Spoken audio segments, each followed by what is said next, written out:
ready to stand.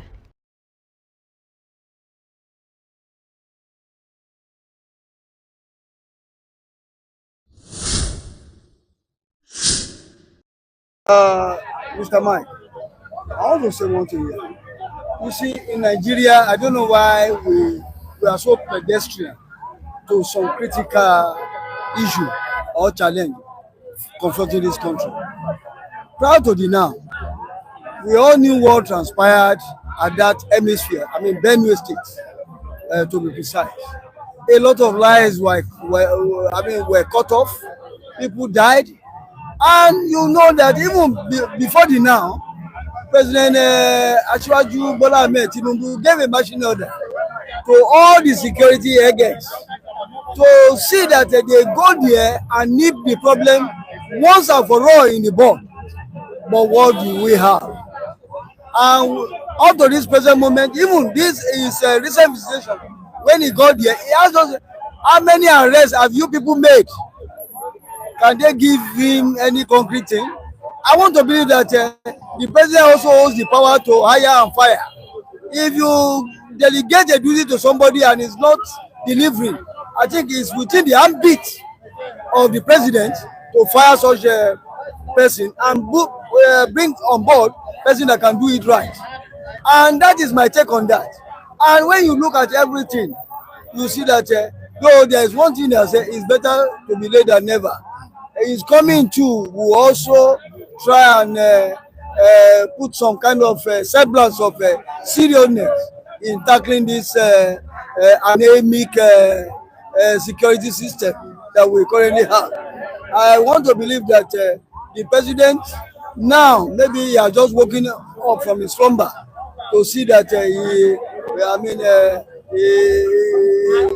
do the needful as regards our security lacuna in our political space. All right, Mr. Femi, will these orders lead to real arrest or another round of blame games? I want to sound optimistic that it's going to yield at least some positive results, because when I read some of the action took by president, I see a little bit of maybe seriousness, but I'll still be wondered that it has to degenerate to this situation before Mr. President will see it as a serious issue, that it has to degenerate to the point of killing about 200 people within 24 hours. Before our president, we hear what you are saying, that people are dying at Benue. But when I look at the step it took by conveying some peace committee in that area, involving all the former governor, former military administrator in that place, current secretary to the federal government, all of them from Benue, and current governor, and the governor from this neighboring country that's very close to Abuja. What's the name of that? Nasarawa. That governor was there. So, and he said the meeting will not end here. Come to Abuja, we will still continue it at Abuja. But one thing that makes me to be afraid is that there is this one thing about this killing that Mr. President may not ready to tackle that thing, which is taking over people's land. Land grabbing, systematic genocide that Mr. President know. Is did Mr. President ready to look at those people that are behind this thing? Is he ready to look at them face to face and take decisive action? Well, as we are complaining about Gumi that usually come out to solicit support for the bandits, the same federal government is sent Gumi to Mecca. If not that, if Gumi was banned from Saudi Arabia, we will not know that it was federal government that sponsored him to go to Saudi Arabia, the leader of bandits, the advocate of bandits. And these people, from their axis, do they really ready to welcome peace? Look at it in Katsina, like I said here, one Aleru or whatever, he was guided by soldier, a kingpin, a leader of a kidnapper, surrendered by soldier in the name of they are doing peace meeting. This is the first time in the history that I will hear that a government official will sit down with the the perpetrator of evil, the murderers, the wicked people, and there will be dialogue. If you see that start to be dialoguing with them, then you have equal yourself with them. That is the meaning of what they are doing.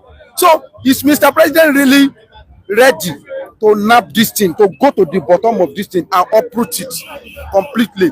If he's ready to do that, he will make some wonder arrest. He will make some arrest that Nigeria will open their mouth. Can president do this? Somebody like Gumi, they will carry him. There are so many stakeholders from that axis. They have to carry. That time when they do that one, then we will know that Mr. President is talking. Then all these arrests that let me tell you, Nigeria is a joke country. It is only in Nigeria president will give order to IG, and they will not know that IG don't follow his order, and they will just go to that particular that will say, are you telling me that IG is not come here? I order IG to come here. You can see the gap we have when you have a sleepy president that's not bother himself with what is happening to people's life. These are the results you are going to see. So I don't know what has changed now, what will have changed now that will make President Bola Tinubu to take some decision. For almost 3 months, we have not heard about the arrest, significant arrest of the perpetrator of this evil. And we were told they talk over people's land and they are living there. Who are those people that are living there? He said, we don't need a rocket science to get to the bottom of it. Okay, you said they have taken over your place. Follow. What is the name of you? Follow me to that place. Who you? I said this thing yesterday. What are you doing here? This place, does it belong to you? This is a simple thing. Except our president don't want to work. If he really want to work and he's not want to, politicize everything, we will see result very soon. It was meant to be a condolence visit, and later it turned to a political visit. Did it really turn to a political visit, according to what Nigerians are saying? Let me just say one thing. You can marry the two, yes. Because it's a condolence visit, and also it also embodies some kind of politics in it. You see, when you look at it, okay, take for instance, it was raining heavily, and you line up pupils, Nigerian students, all in the name of welcoming somebody who's supposed to be grieving. Do you know how many? It's only the one that is being reported in the papers. Do you know how many souls were lost in that started heart? Now, all those things, I call it is a form of jamboree. I think I want to see that it also embodies a tinge of politics in that visit. But one thing I want to say here is that is very, very much profound. You know, there is one man, they call it Ado. Is a wanted man and is a terrorist. And the picture I saw yesterday, even, it shook me to the marrow. How Nigerian soldiers were the one even, shielding this terrorist leader, all in the name of having meeting. Meeting on what? And you want to tell me President Bola Tinubu or whosoever is the leader of DSS and Nigerian Intelligence Agency and all our security personnel doesn't know about that person in Castina? Why has he remained somebody so elusive? And does he even have a disappearing act? If he has, how come the picture came to the fore? You see, at times when I see some things, it is even might not be. When I keep on seeing some stories emanating from this politics on every second, every day, because we are not doing the right thing. Now, okay, look at Nnamdi Kanu. He was ferried from Kenya down to Nigeria, not on his own will, and there was no treaty signed by Nigerian government and Kenyan government to the extent that they should repatriate him. He was not. Is that not a criminal act? We should learn to call a spade a spade. If we want an egalitarian society that we always hope for, we should do things the normal way. I think even to extradite somebody, you have to go into a treaty. You must be a signatory of some all this Interpol or whatever before someone can be extradited from another country. Today now, Nigerian state is trying to mollycoddle these outlaws, these undesirable elements, and they see a gentleman even agitating. Is agitation a crime in Nigeria? In the Nigerian constitution? Certainly not. It's not a crime. Barcelona, as we stand here, they are still agitating to pull out of Spain. We have other countries in the world like that. I don't know why Nigerians we come on whipping up sentiment over an issue that we're supposed to tackle headlong. It's becoming mind-numbing. I want to believe his visitation. To me now, I have to let me just borrow the word of Mr. Femi here. I should say, I might say I should have a ray of optimism for as regard the visitation of Mr. President to Benue State. But I hope my aspiration of optimism will not be down. For how long?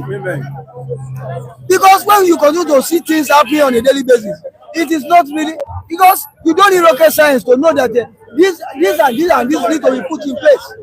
See, Nigerian soldiers have been turned to a guinea pig with the collaboration of their foreign partners. Why has our military degenerated? Our military used to be one of the most virile institutions in the entire Africa or even in the world. When it comes to conflict resolution, conflict combating, and what have you, military combat. But today, you cannot even say if you have your military, about 10 military guys by your side, you are sleeping at a hotel, you better open one eye. Because anything can happen. You are not sure that your life can be saved. But for how long are we going to continue to do this? Nigeria is sitting on a keg of gunpowder. Unless the needful is done, we cannot continue like this. How can everything, every sphere of our human endeavor is already doctored, and nobody is even winking an eye? I remember the late Garifa Emi. He was crying. Say, what is wrong with our fabric? What is wrong with our reasoning as a mass of people? Why are we always doing things as if that we are not created from the same, by God, from the same God? Why is Nigerian problem so different from whatever happens in other crimes? Look, Rwanda today, they fought for years. The Tutsi and the Hutus. But today, Rwanda is a destination point for tourism. But Nigeria will giant by foot. They call it giant of Africa. And we are still using pedestrian solution for something that is supposed to be, to move along the plane of AI, artificial intelligence. For how long we continue to cry aloud here? And we have been telling Nigerian government over and over again, if you know that you brought some people on board, I want to say, even I give kudos to Obasanjo during his time in the saddle. You know, there was a time, you remember the Zakibia, when he called Victor Malu. Who are those people making noise there? Say, Malu, you are here. And you can see the way the army, they responded to that situation. We want to see that kind of proactive measures, but we are not seeing in this government, and it's becoming a kind of a mantra. Did he choose the right people? I want to believe so, because as a service chief. Yes, I want to believe that, are they competent enough? Coming from the background, you mean Obasanjo there? No, I mean Tinubu. Now Tinubu, I think a decision now, as we currently have it, as overwhelming. I don't think he picked competent people. I think he has already infused some kind of political coloration into his judgment. Because if you take somebody that is up and doing, who is a professional to do a particular job, I think there is a consideration that you will expect that thing should be, should come.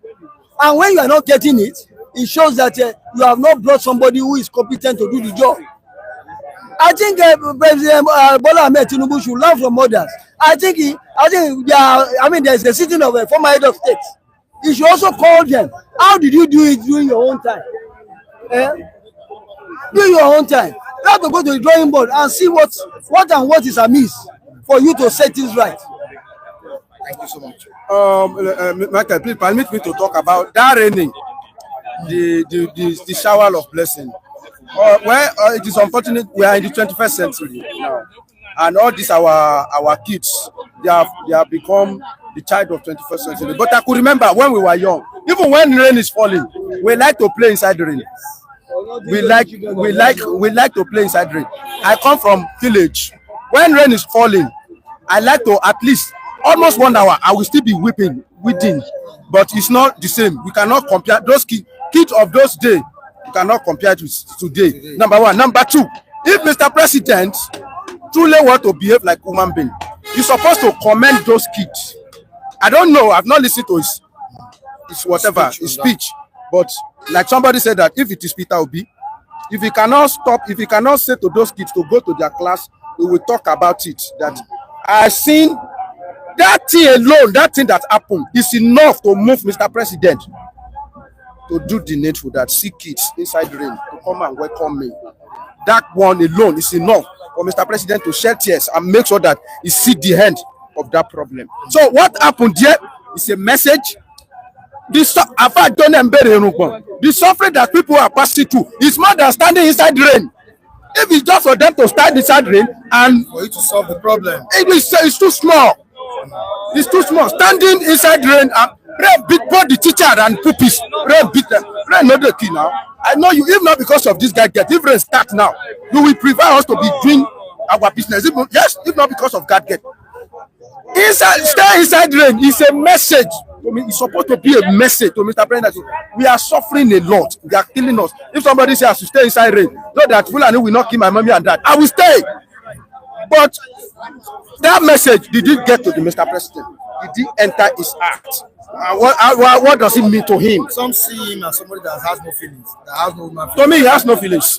Is it true? Is it true of Mr. President that he has no human feelings? I want to believe that you see the hesitant approach onto the media, especially City Stand and some other viral media, started saying that what is the president doing when people are being mauled down in Benue, just like chicken, before he now decided to say, okay, let me just go there and visit. You see, that's prodding approach. It shows that he doesn't have the air of care flowing in his blood. All right, before I let you guys go, let me quickly read these comments by our viewers. Anthony Dirichuku, we can never get it right in Nigeria unless we all go back to our own nation. Viroy Tinubu needs to call Obasanjo and Atiku on the table to help fix this mess. Put politics aside. The president should set aside politics. Can I contribute a bit towards that one? Okay. Let me tell you. I will appreciate Obasanjo effort, but it's not that we experienced total peace that time.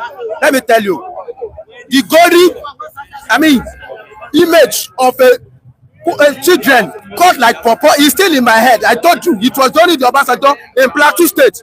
Do you know what you are saying? In Plateau State, it's not easy. Even Obasanjo, let me tell you, Obasanjo was also their dog. There was a little Obasanjo could do. I'm telling you, it was not Obasanjo that gave them order to go and kill in Benue. Do you know what happened in Benue? It was a communal class. And Nigerian soldiers went there to go and make peace meeting. And they killed about 21 of them. 21 of Nigerian soldiers. I fought that time. I read paper every day. My guy buy newspaper every day. When the soldier want to retaliate, they don't wait for anybody. They don't wait. They went to their market. It was in a particular market on a market day. Woman, stay here. Men, stay here. And they open fire on every man in that place. Let me tell you, even when Obasanjo was there, this problem. Okay, who handed over Nigeria to Obasanjo? There was a question. They said they asked Obasanjo that, Obasanjo, what can you say was your achievement as a president for 8 years? He said, people that gave me power, they gave me one assignment. We return Nigeria to you as one. We give you Nigeria as one. Return this to us back as one. That is the primary assignment. And Obasanjo said, that's what I did. Who put Obasanjo there? Is it not these people? When they said they need Syria, will Obasanjo say no? He couldn't. I'm telling you, these people, they have hold us in Jagula.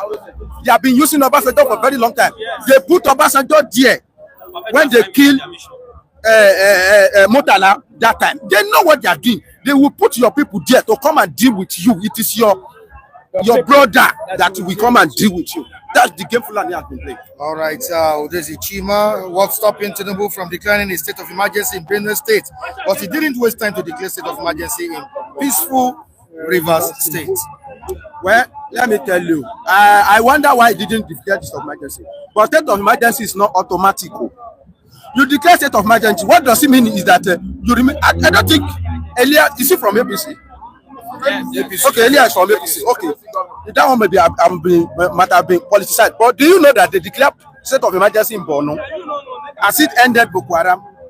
Majorly, when they declare state of emergency, it's about political crisis. It was political crisis that made Obasanjo declare state of emergency in Ekiti State. And I think another state of emergency was declared in Plateau State. And when the state of emergency declared, as it ended up to this moment, are they still not killing in Plateau? State of emergency has been once declared in Plateau. So what I'm saying is that if you declare state of emergency without tackle the thing from the genesis, from the bottom, okay, your state of emergency will just be cascata. State of emergency is just for 6 months. People that want to take over, they may retreat for that 6 months. They are still coming back. All right, Baba Yaga, Tinubu is just getting started. Anybody supporting him, I pity your family. I dare you guys to put him back in power 2027. That's when he will finish Nigeria. Baba Yaga, you are a stakeholder. I believe that nobody will put him there. And if at all he gets to power, then it shows that the Nigerian political class must have been the one that even fended his way to power. I want to believe that you see, with the things that are happening in our political climate now, space, you will see that all eyes are not smiling. And you can see that the problem that is confronting us as a nation now is humongous. And we need somebody who can be decisive, who will set things right for us to have a semblance of peace in Nigeria. Thank you so much, Mr. Vincent. City Stand.